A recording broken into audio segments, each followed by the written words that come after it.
Bonjour à tous, nous sommes le mardi 18 novembre 2025. Alors, je tombe aujourd'hui, un peu par hasard en fait sur une information dont on n'a pas entendu parler ou alors, vraiment, en tout cas moi ça m'a échappé et puis pourtant, je regarde quand même de temps en temps, bah, surtout les semaines où Nicolas en fait travaille, l'après-midi jusqu'à 21h, le journal de France 3. Ah oui, on est des petits vieux, on a nos habitudes. Et donc sur France 3, en général, il y a une édition des régions. Si ça ne passe pas dans l'édition nationale, la plupart du temps, on a même des infos sur toute la France pour ce qui concerne nos provinces, puisque la majorité d'entre vous, vivez en province. Donc alors, je suis proprement scandalisée. Déjà par le manque d'informations et une fois de plus par l'information que je vais vous lire.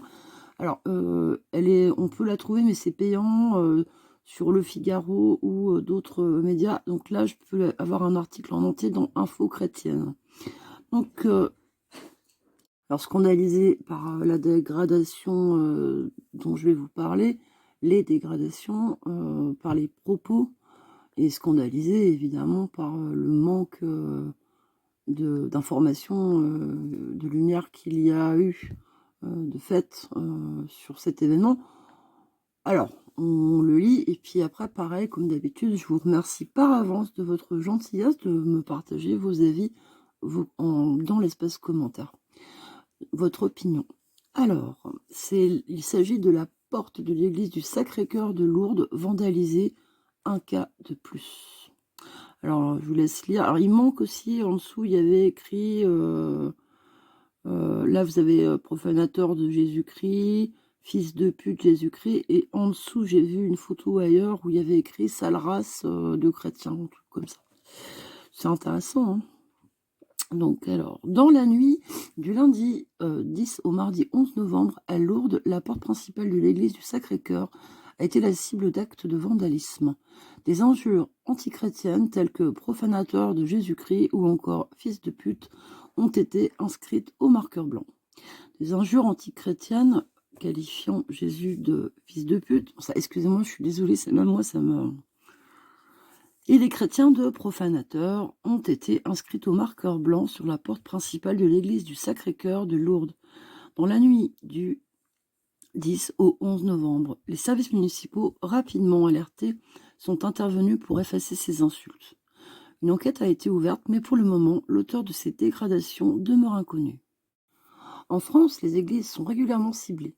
Le 8 novembre dernier, près de 200 tuyaux de l'orgue de l'église communale de Donloup à Rennes ont été volés, rendant son usage impossible. Alors ça, par contre, je l'avais vu passer sur France 3, justement, parce qu'effectivement, il me semble que c'est le prêtre de la paroisse disait que ça avait très peu de valeur à la revente, en fait, hein. Ils n'ont pas tout volé. Et que ça serait sympathique de venir les rendre et qu'il n'y aurait pas de poursuite, quoi. Parce qu'évidemment, là, l'orgue, j'imagine bien, est inutilisable. La liste est encore longue. À Moncenis, 2 statues ont été vandalisées dans l'église Notre-Dame de l'Assomption le 6 novembre. L'intérieur de l'église d'Ouzouer sous Bellegarde dans le Loiret ont été saccagés dans la nuit du vendredi 31 octobre au samedi 1er novembre. 300 € ont été volés et une statue a été brisée dans l'église Saint-Nicolas de la Chaume au Sable-d'Olonne le 17 octobre. Alors là, c'est pire. Une statue de la Vierge de la basilique de Guingamp a été brûlée pendant la messe le 8 septembre, etc. Je pense qu'ils ont dû avoir sacrément peur, hein. Lorsqu'elles ne sont pas visées directement par des attaques, elles restent pourtant exposées à des menaces. La cathédrale Notre-Dame de Paris a reçu le mois dernier un courrier d'alerte annonçant la planification d'une agression au couteau entre le 11 et le 12 octobre. Les forces de l'ordre ont finalement écarté tout risque possible. 322 faits de violence antichrétiens. Le député membre du Rassemblement national, Stéphane Rambaud, a questionné le ministre d'État sur cette situation. Alors, je ne sais pas quel est le ministre d'État en question, hein, je ne sais pas de qui on parle, c'est pas dit. Par une question écrite déposée à l'Assemblée nationale le 23 septembre, il l'avait alerté sur la hausse particulièrement préoccupante des actes de vandalisme antichrétien dans le pays. Sur les 5 premiers mois de l'année, ce sont 322 faits de violence antichrétiens qui ont été constatés. En comparaison avec la même période 2024, c'est une augmentation de 13% des faits qui sont à noter. La majorité des actes classés comme antichrétiens sont des vols et des détériorations dans les lieux de culte. Les atteintes aux biens représentent 271 faits recensés, soit 84% de l'ensemble des actes antichrétiens. Ces dégradations peuvent être très graves et avoir des conséquences patrimoniales dramatiques sur des biens culturels inestimables. La question du député sur les mesures que le gouvernement prévoit de mettre en place pour protéger les lieux de culte. Ah oui, et les biens culturels, parce qu'excusez-moi, mais ils n'ont pas fait un espace. Alors je me disais, qu'est-ce que il y avait écrit, comme c'est collé, ça fait lesbien. Oui, d'ailleurs, j'ai une coquille. Hein. Et les biens culturels chrétiens restent pour l'instant sans réponse. Voilà. Donc évidemment, vous vous rendez compte, il a déposé ce député le 23 septembre. Voilà. Alors, moi, pour ce que j'en pense, j'imagine bien que si ce genre de choses se produisait demain dans une mosquée ou peut-être même encore pire dans une synagogue, surtout une synagogue, on va dire, hein, mais les mosquées, même combat. Je veux dire, il y a toute la fange et les fistes et tout ce que vous voulez qui viendraient se foutre là-dessus. En tout cas, pour ce qui concerne les mosquées, pour crier au racisme, voilà, l'inaction des pouvoirs publics, tout ce genre de choses. Là, comme d'habitude, d'abord, on ne traite pas l'information, on n'en parle pas, c'est mieux, on met ça sous le tapis. Et puis, de toute façon, ces gros débiles de Cato, alors je dis gros débiles parce que j'en suis, de toute façon, ils vont se taire, ils vont rien dire, il va se passer rien. Alors, pourquoi peut-être, on va mettre en premier, allez, la pauvreté qui pousserait des gens à vouloir voler pour se faire quelque argent mal gagné, hein. Ok. Mais moi, j'y vois surtout, et encore une fois de plus, quoi, le fait que nous sommes en train de nous faire bouffer. Alors, voilà, la théorie du grand remplacement, machin, je m'en fous, c'est pas même pas ça. C'est juste un constat. Je suis pas dans une théorie complotiste ou quoi au caisse. Vous le savez aussi bien que moi. Alors évidemment, en face, coucou Vincent, on va me dire ouais, mais non, c'est dégueulasse. Que tu fais, non, c'est pas dégueulasse. Hein. C'est une réalité quasi quotidienne. Et quand des députés, alors qu'ils soient Front National, enfin RN maintenant, ou de n'importe quel bord, on s'en fout aussi, puisque de toute façon, tous les partis se valent, hein, à peu près. Hein. Bon, sauf que là, je trouve que chez et les filles en particulier, on a quand même une brochette de débiles mentaux. C'est tous des cas sociaux, quoi. Enfin, je veux dire, ils ont tous manqué d'oxygène à la naissance, il y a un truc, quoi. Ça n'est pas possible. Tant au niveau de leur élocution, que des écrits, que de leur combat, entre guillemets, complètement stérile et débile, qui nous coûtent un pognon de dingue, pour reprendre Micron, hein, parce que leurs petites conneries là, de traverser en bateau, qui ne servent à rien. Ça ne sert à rien du tout, à part éventuellement nous coûter des ronds, à nous, hein, collectivement, s'il faut rapatrier ce monde-là, etc.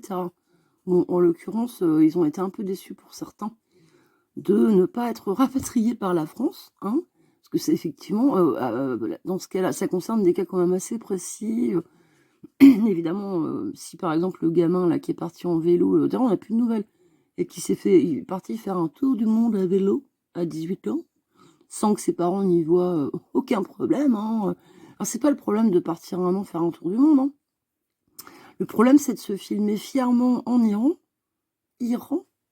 en en faisant un gros doigt d'honneur au passage au quai d'Orsay, qui, évidemment, c'est pas nous interdire, puisqu'on peut pas interdire aux gens de voyager, mais c'est nous déconseille très très très fortement d'aller traîner, entre autres, en Iran. Walou, c'est un petit peu comme aller se trimballer toute seule au Mexique. Enfin, vous voyez, si moi je débarque demain au Mexique, franchement, j'ai rien contre le Mexique, hein, mais je veux dire, on sait que c'est un des pays où il y a un taux d'enlèvement qui est un des plus élevés du monde. Donc c'est comme ça. Je vais pas non plus aller me trimballer au Yémen. Ouais, c'est même pas une question de handicap physique me concernant. C'est qu'on va être, à coup sûr, quasiment enlevé et quasiment aussi à coup sûr, assassiné. Voilà, quand on va pas être torturé et compagnie. Donc bah, le môme là en Iran, il s'est évidemment fait enlever après avoir posté des vidéos, parce qu'évidemment il fallait qu'il partage ça avec le monde entier, de lui sur son vélo en Iran, en disant que c'était n'importe quoi, que les Iraniens sont très sympas. Je me doute bien que les Iraniens sont sympas, c'est pas la question. C'est que c'est juste, il y a des gens en Iran, c'est pas une nouveauté, très dangereux, il y a des milices, il y a des choses comme ça, comme aller, se trimballer. Tiens, le Mali aussi, c'est un très bel endroit en ce moment pour aller au Mali, qui est justement en pleine montée, de groupes, radicalisés islamistes, très, très dangereux, quoi. Je reste Boko Haram chez eux. Donc voilà, et en France, et ben voilà, on n'a pas encore Boko Haram, mais croyez bien que j'attends, d'ailleurs pas avec envie, hein, mais de voir la prochaine décennie là. Est-ce que ça prendra une décennie? J'en sais rien. Mais en tout cas, on a beaucoup de gens dans la jeunesse, hein, qui sont en train de se laisser séduire par cette religion, hein.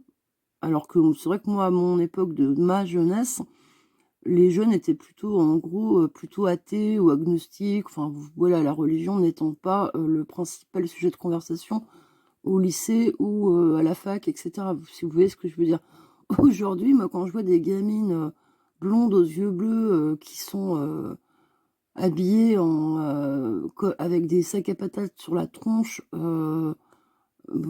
soi-disant des images de voilà, la pureté, le truc, mais la pureté, tu l'as dans ta tête, petite fille, hein. Tu n'es pas obligée de te mettre, une nappe sur la tronche, voire carrément de cacher tout ton visage et de mettre des gants et tout ça, pour être pure, la pureté morale. Enfin voilà, si tant est d'ailleurs que, c'est quand même un petit peu, péché, d'orgueil, que de vouloir viser la pureté. Je me demande d'ailleurs ce qui se passe dans l'intérieur des maisons, hein, parce que ce sont des gens comme les autres, les musulmans. Donc il y a tout autant d'inceste, de viol, de tout ce que vous voulez. D'ailleurs, je serais assez curieuse d'aller voir dans les fameuses écoles coraniques ce qui s'y passe, parce qu'on nous embête aussi, les cathos chrétiens, avec les fameux curés pédophiles. Ça, c'est le truc génial, hein, qu'on nous ressort à toutes les sauces. Mais dites donc, les imams et même les rabbins, il se passe quoi, vous, dans vos lieux d'études de la religion ou de culte?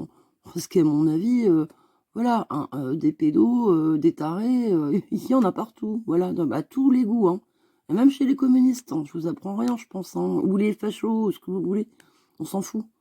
C'est voilà, donc bah écoutez, moi je suis vraiment scandalisée et franchement, il y en a marre et je me demande quand est-ce que ça va péter, en fait? Quand est-ce que les gens vont se réveiller et quand est-ce que sans aller abîmer leur lieu de culte à eux, mais quand est-ce qu'on va leur mettre une petite patate dans la tronche quand même?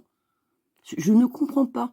Alors j'en suis pas au stade de vouloir, me trimballer avec une rondelle, de saucisson autour du cou, mais j'en suis pas loin. Voilà. Bon allez, je vous embrasse tous et je vous dis à très bientôt. Bon mardi!